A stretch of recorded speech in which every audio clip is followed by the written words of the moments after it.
Hello everyone. Today we will study chapter 21st of this Chakshivant book, Cabinet Committee.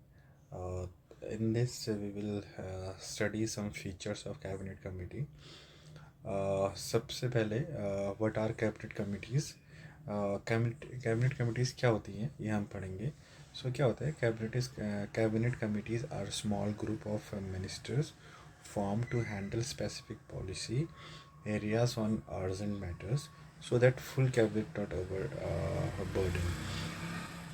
तो इसमें कुछ नहीं कहा गया है कि ये क्या होती है. स्मॉल ग्रुप ऑफ मिनिस्टर्स होते हैं जो फॉर्मली हैंडल करते हैं स्पेसिफिक पॉलिसी को किसी भी पर्टिकुलर एरिया में किसी भी पर्टिकुलर एरिया की या फिर अर्जेंट मैटर्स को ये हैंडल करते हैं ताकि उसमें सारे फुल कैबिनेट मिनिस्टर्स या कैबिनेट इन्वॉल्व ना हो. तो फीचर ऑफ कैबिनेट कमेटी पहला पॉइंट बोला गया है. ये क्या होता है, एक्स्ट्रा कॉन्स्टिट्यूशनल बॉडीज होता है. Cabinet committee are not mention in the constitution. ये कॉन्स्टिट्यूशन मैंशन नहीं होते हैं. They are created under the rule of business. तो ये बिजनेस के रूल से बनाए गए होते हैं. ठीक है. दूसरा मीनिंग क्या है, they exist by conventions and executive rules not constitutional mandates. ये कोई कॉन्स्टिट्यूशनल मैंडेट नहीं होता है. सेकंड है टू टाइप्स के होते हैं, स्टैंडिंग एंड एडॉक. तो क्या होता है, दो टाइप के होते हैं, वन इज स्टैंडिंग एंड दूसरा एडॉक. स्टैंडिंग कमेटी क्या होती है, parliament in nature, permanent in nature होता है स्टैंडिंग कमेटी का, ये परमानेंट होती है. Example cabinet committee on security. और एडॉक कमेटी कौन सी होती है, जो टेम्प्रेरी बेसिस पे होती हैं. ठीक है. एग्जाम्पल के तौर पर कैबिनेट कमेटी ऑन सिक्योरिटी और कैबिनेट कमेटी एडॉक कमेटी के बेसिस पे हम लेंगे. These are temporary and created on a special purposes. और ये डिज़ोल्व हो जाते हैं जब वो टास्क कंप्लीट हो जाता है, ये अपने आप डिज़ोल्व होता है. They dissolve once the task is completed. ठीक है. तीसरा पॉइंट है फॉर्म बाय प्राइम मिनिस्टर्स. तो क्या होता है, ये कुछ कमेटी जो प्राइम मिनिस्टर की तरह बनाई जाती हैं. जैसे cabinet committee are set up by prime minister. कौन कौन से होते हैं, their numbers, name, compositions change depending on situation and requirements. तो सिचुएशन और रिक्वायरमेंट्स के और इनके नेम कंपोजिशन चेंज होते रहते हैं. तो ये कौन बनाता है इसको, प्राइम मिनिस्टर जी बनाते हैं. फोर्थ पॉइंट है small size. Membership generally arrange from 3 to 8 ministers. Usually includes cabinet ministers. However, non-cabinet ministers can also be included. Meaning compact and flexible structure होता है इनका. ठीक है. compact and flexible structure होता है. इसका मतलब क्या है, the membership varies from 3 to 8. They usually include only cabinet ministers. However, the non-cabinet ministers are not dependent. ठीक है. फिफ्थ क्या है, इनका स्मॉल साइज़ भी होता है. ठीक है. तो ये स्मॉल साइज़ क्या है, 3 से लेकर 8 मेंबर तक इसमें होते हैं. इसमें कैबिनेट मिनिस्टर इंक्लूड होते हैं. ठीक है. रेलिवेंट फिर पाँचवा है, they are not the only including members check of subjects.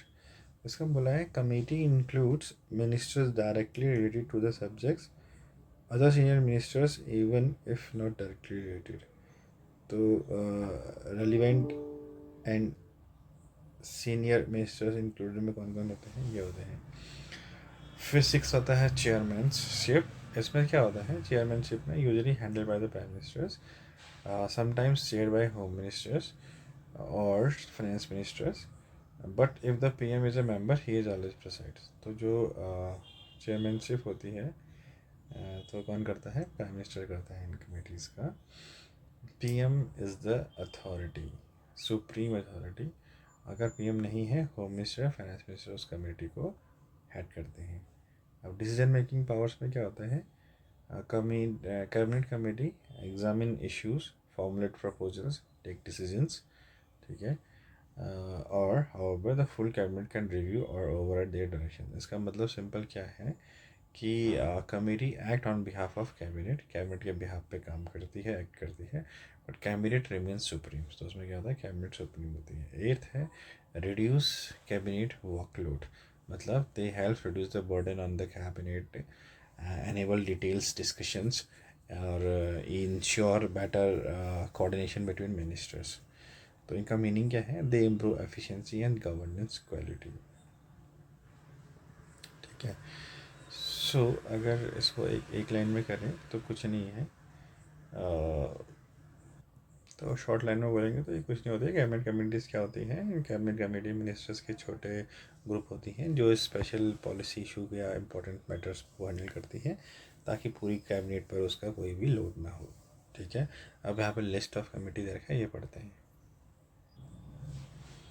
So list of cabinet committees कौन कौन से हैं? 1994 में कैबिनेट कमेटीज़ टोटल 13 थी। कमेटी बनाई गई थी। इनका काम अलग अलग होता था। पहला है जैसे पॉलिटिकल अफेयर्स, इनका काम क्या होता है? पॉलिटिक्स और पॉलिटिकल डिसीजन लेना। दूसरी कम्युनिटी थी cabinet committee on natural calamities. इनका काम क्या था? फ्लड्स आए या फिर अर्थक्वेक आए तो उन सब चीज़ों को, डिजास्टर को हैंडल का पे डिसीजन लेना, क्या काम करना। थर्ड आता है पार्लियामेंट अफेयर्स। इनका क्या काम था? पार्लियामेंट का स्मूथ फंक्शनिंग हो, इसके रिगार्डिंग ये काम करते थे। फिर आता है appointment committee of the cabinet. तो ये लोग क्या करते थे? टॉप ब्यूरोक्रेट्स होते थे, उनका अपॉइंटमेंट करते थे। ठीक है। और फिफ्थ है कैबिनेट कमेटी ऑन अकोमोडेशन। इनका काम क्या होता है? मिनिस्टर्स और ऑफिशियल्स के हाउसेस के उनका अकोमोडेशन करना। और फिर आता था cabinet committee of foreign investments, मतलब पॉलिसीज़ लेके आना है फॉरेन फंड्स की या फॉरेन पॉलिसीज़ की, इनका काम ये होता था। फिर आता है cabinet committee drug and abuse control, drug control policies इनका लेके आना। और प्राइसेस मतलब क्या है कि कोई महंगाई हो रही है, प्राइस कंट्रोल करने के लिए ये कमेटी बनाई गई थी। कैबिनेट कमेटी ऑफ माइनॉरिटी हेल्फेयर, तो माइनॉरिटीज से रिलेटेड वेलफेयर के रिगार्डिंग इनको ये कम्युनिटी बनाई गई थी। उसके बाद है आपका